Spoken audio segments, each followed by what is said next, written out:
$400 a month. That's what many men over 50 are spending on medications that manage symptoms but never touch the actual problem. And here's what nobody's telling you: the system is designed that way. Not because these medications don't work for symptom relief, they do, but because treating the root cause would mean you stop needing refills. Today that pattern ends. I'm Dr. Marcus Sullivan, and for over 12 years I've been analyzing the disconnect between what keeps you on prescriptions and what actually restores function. Let's talk about what's really happening in your body and, more importantly, what you can do about it. Hit subscribe if you're tired of band-aid solutions. Most men dealing with erectile dysfunction, low energy, brain fog, or declining vitality end up on a pharmaceutical rotation. A pill for blood pressure, another for cholesterol, something for blood sugar, maybe a PDE5 inhibitor for sexual function. And the monthly cost adds up while the underlying condition quietly progresses. Here's the part that should concern you. These medications manage numbers on a lab report or provide temporary symptom relief, but they don't restore the biological systems that are failing. Your endothelial cells, the single cell layer lining every blood vessel in your body, are still dysfunctional. Your mitochondria are still struggling to produce energy efficiently. Your inflammatory pathways are still activated. And your hormonal signaling is still disrupted. Think of it this way. If your house has a cracked foundation causing doors to stick and floors to slope, you could plane down every door and shim every cabinet. You'd spend money constantly making adjustments. Or you could repair the foundation and watch everything else fall back into place.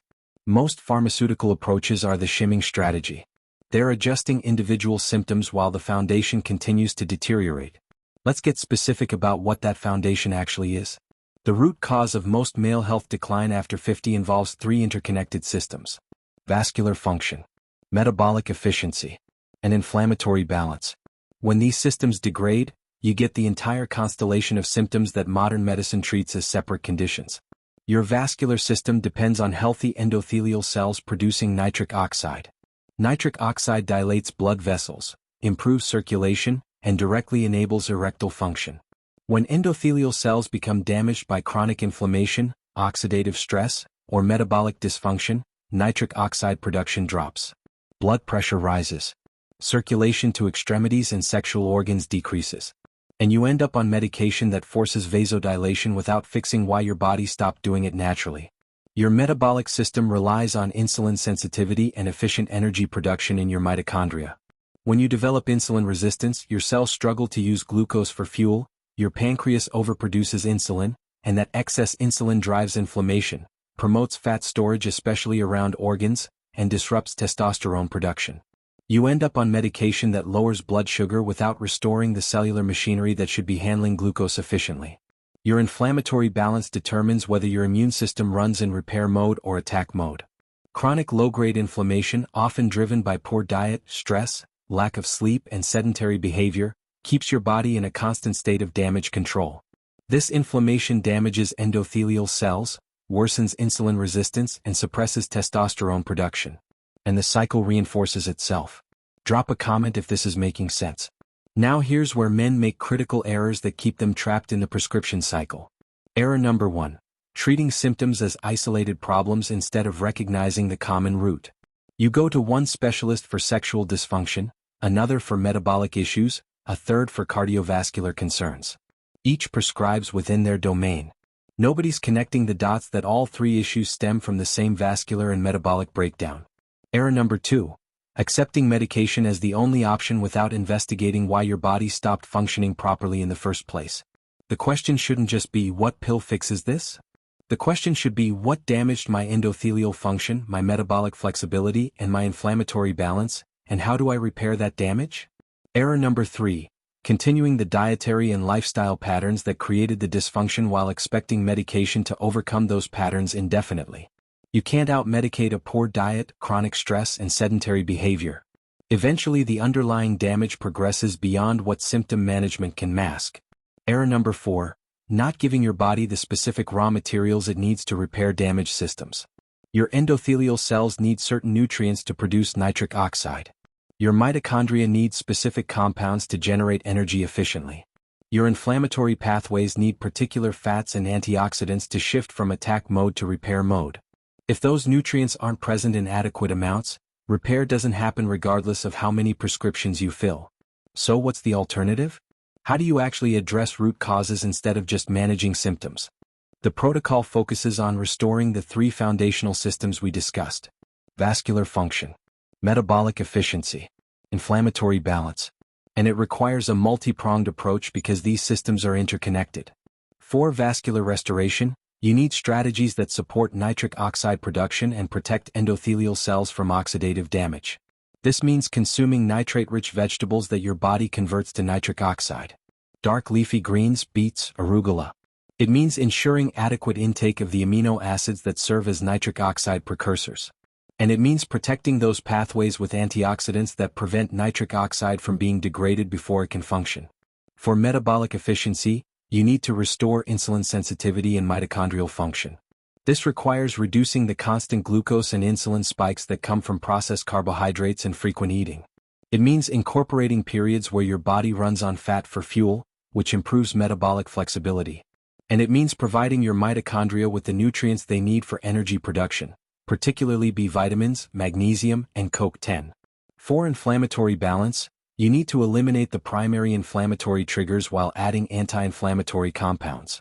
This means dramatically reducing or eliminating seed oils high in omega-6 fatty acids that promote inflammation. It means increasing omega-3 intake from fatty fish or concentrated sources. It means consuming polyphenol-rich foods like berries, dark chocolate, green tea, and olive oil that actively suppress inflammatory pathways. And it means addressing lifestyle factors like poor sleep and chronic stress that keep inflammation elevated. Here's what this looks like in practice. Dietary foundation: whole unprocessed foods, emphasizing vegetables, especially leafy greens and cruciferous varieties, quality protein sources, healthy fats from fish, olive oil, avocados, and nuts, while eliminating processed foods, seed oils, and excessive refined carbohydrates.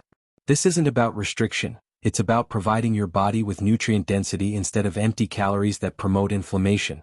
Movement protocol: regular resistance training to maintain muscle mass and improve insulin sensitivity, combined with cardiovascular activity that challenges your vascular system to adapt and strengthen. Even 30 minutes of brisk walking daily produces measurable improvements in endothelial function. Recovery optimization: prioritizing 7 to 8 hours of quality sleep, which is when your body performs most cellular repair and when testosterone production peaks. Managing stress through whatever methods work for you, whether that's meditation, time in nature, or structured breathing exercises. Chronic cortisol elevation suppresses testosterone and promotes insulin resistance. Targeted nutritional support: this is where you provide concentrated doses of the specific compounds your body needs for vascular, metabolic, and inflammatory repair. We're talking about evidence-based interventions, not random supplementation. Link in description for the complete protocol. Now let's address the obvious question. How long does this take and what can you realistically expect? The honest answer: it depends on how damaged your systems are and how consistently you implement these strategies. Some men notice improvements in energy and mental clarity within weeks as inflammatory markers drop and metabolic function improves. Vascular improvements, including sexual function, typically take longer, often 2 to 3 months of consistent intervention as endothelial cells regenerate and nitric oxide production recovers. But here's the critical difference between this approach and symptom management. With root cause treatment, you're not just masking dysfunction, you're rebuilding capacity. Your body becomes more resilient. Your need for medication often decreases as your doctor can document actual improvements in the underlying markers. And the trajectory is toward greater independence, not greater dependence on pharmaceutical intervention. Does this mean you should immediately stop all medications? Absolutely not. Any medication changes must be done under medical supervision with appropriate monitoring. What this means is you now have a framework for addressing the actual problem instead of just managing its symptoms indefinitely. The pharmaceutical industry isn't inherently evil, but it is a business model built on chronic conditions and repeat customers. There's limited profit incentive in actually curing the underlying dysfunction when symptom management generates predictable recurring revenue. That's not conspiracy, that's economics. Your leverage is understanding that your body has remarkable capacity for repair when given the right conditions. Damaged endothelial cells can regenerate. Insulin sensitivity can be restored. Inflammatory pathways can be reset. But none of that happens automatically while you're consuming the standard modern diet, living a sedentary lifestyle, and expecting medication to compensate. The choice is yours. Continue the $400 monthly cycle of symptom management while the foundation continues to crack. Or invest that energy and resources into actually repairing what's broken. The financial cost might be similar or even less when you account for whole food nutrition and targeted supplementation, but the outcome trajectory is completely different.